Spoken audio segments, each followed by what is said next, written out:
As I said earlier, one reason the Morrison government got smashed in the election, women. A lot of women hated the Liberals. You look at the so-called climate independents who stole so many safe Liberal seats, supposedly safe, almost every one of them a woman. In fact, women are growing more and more now likely to vote left. Once, they're just as likely as men to vote Liberal, but 3 years ago, 45% of men voted Liberal, 45, but just 35% women.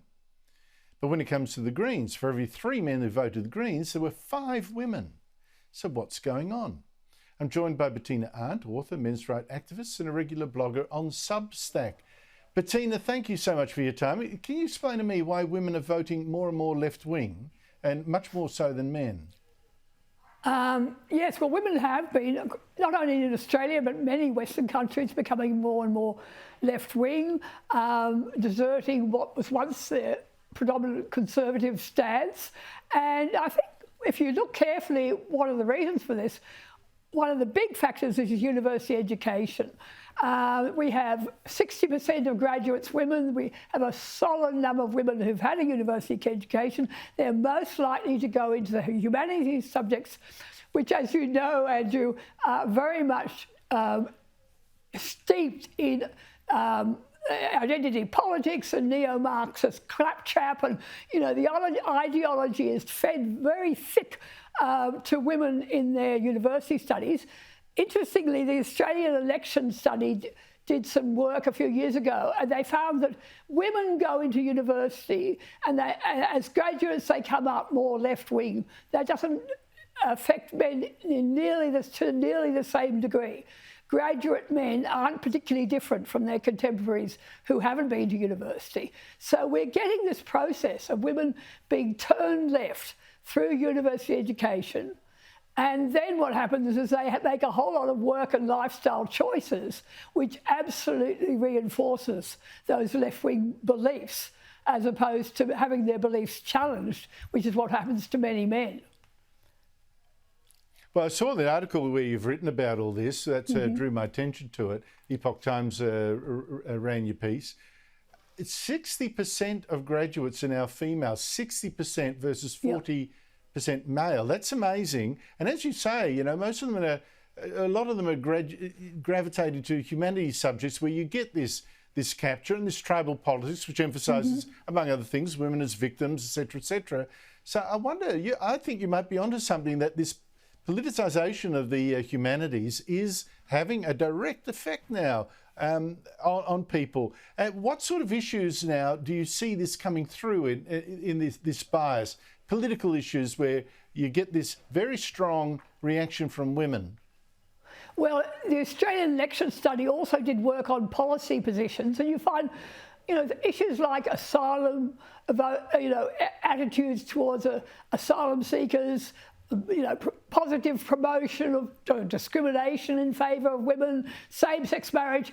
There are a whole range of policy questions where women are now more likely to vote left, if you like, than men. And they're more likely, if you ask them, are you left-wing? Women put themselves further on the left end of the scale than men do. So they actually see themselves as more left-wing. But as I said, Andrew, what I think is really important is also what they do after they leave uni. And women usually end up in education, health, welfare. They're mainly in public service positions. They're the predominant group in union positions. They're in a whole range of professions and occupations which reinforce their beliefs rather than challenging them. And I think that's really important. The women become left and stay left. And that is really bad news for Conservative parties. Well, the professions you mentioned as you were going through them, I thought, well, all of them are government funded. So you're looking at government for your money. And all of them are heavily unionised, more so at least than, in the private sector. So that's also got to have an effect too. I mean, Labor gets most of its union support from the sort of unions you've just mentioned in those areas. This is really, but Bettina, some people will be saying, well, look, the bias you're talking about is sort of intrinsic to the nature of women as we imagine it in any case, caring, nurturing, less inclined to be judgmental, all that kind of stuff. Is that true? The bias against the Liberals that you're now seeing in women, has it always been that case, or is this new? Well, I think it's becoming worse, as the figures show. And as I said, I mean, I think as a result of the combination of these factors, how we are indoctrinating women, if you like, at university, what happens in their working lives, what are they being taught, how are these views being reinforced. And what I don't think is the case is the fact that there's been this big assumption that the government didn't do enough for women. If anything, I think they're pandering to women, put off a lot of their traditional base. Women who want fair treatment for men and women, mothers of sons, for instance, women who don't want Bettina, women when you constantly... say that, when you say that, you're talking about the so-called quiet Australians. We don't hear so much from the quiet Australians, and they don't include many female journalists, particularly on the ABC. That's the issue here, I think. I think you're right. There's an indoctrination process going on. Bettina Arndt, great to catch up. Thank you so much for your time.